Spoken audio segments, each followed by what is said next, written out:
Welcome to SciTrends. I'm Eva Snyder. These days, drones like these are everywhere.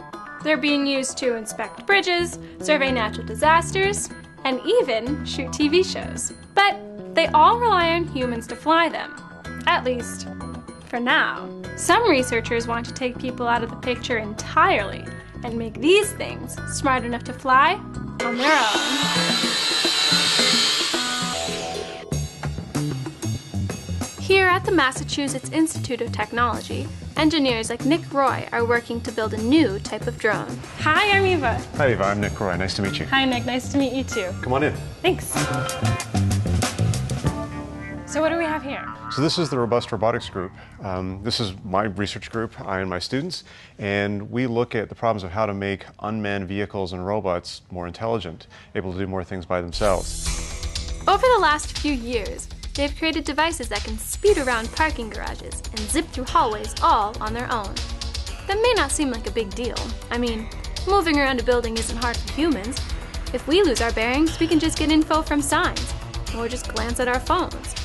But as good as those are, they're not foolproof. Take your cell phone and use it to track your position as you're walking down the street.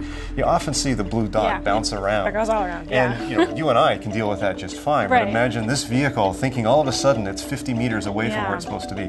That's a problem. It means a drone could fly right into a wall, even a crowd of people. So Nick and his team are coming up with new ways for drones to find their way through crowded spaces. Their main tool? A laser rangefinder. The way the laser works is that it sends out a point of light and measures the time that it takes to actually get the reflection of the light back. For nearby objects, that light bounces back pretty quickly. But for stuff that's further away, it takes a tiny bit longer.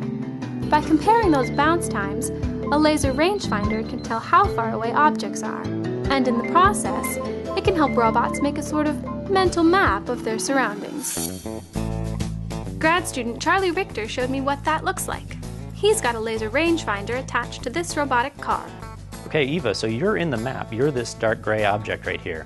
And right now, it can't see anything behind you, which is this gray area, the unknown space. But if you move to the side, you're going to let the robot see that gray area that it didn't see before. So now it's filled in that area to be white because it knows that there's nothing there. And if I move back, then it remembers that that area behind you is still open. And by doing that, it builds a map. The car uses that map to plan its way through a building, one room at a time. All right, let's see how this works in the real world. That sounds great. All right, let's grab some obstacles. To test its ability, we sent the robot on a mission to find a room it's never been to before.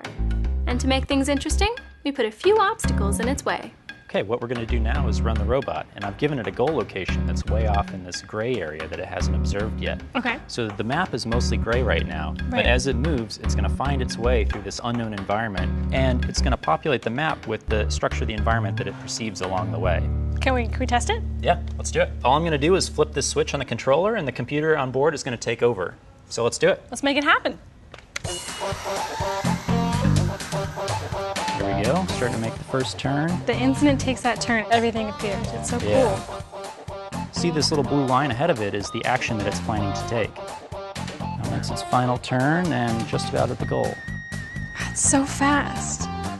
And there it comes to a stop at the goal. Wow, that's so impressive.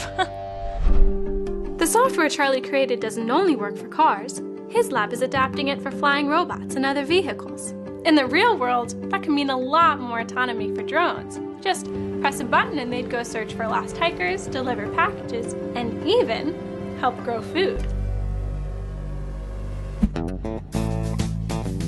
That's right, food. In rural areas, farmers grow crops in huge fields. And the best way to keep track of all that land is often by air.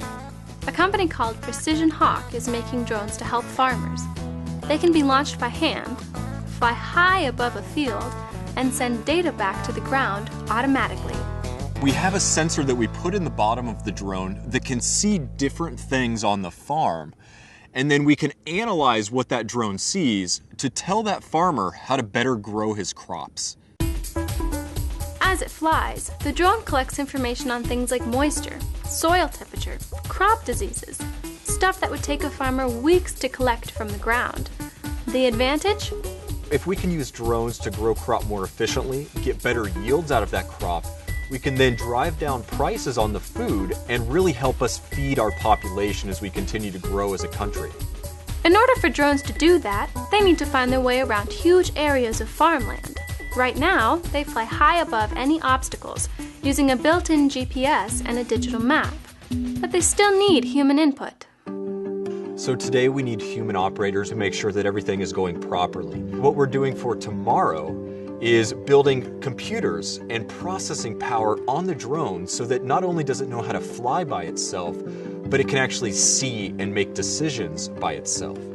And that's a future that engineers like Nick Roy want to see. I think that it's going to make us as a society more productive. It should make us more efficient. It should make us hopefully a greener society.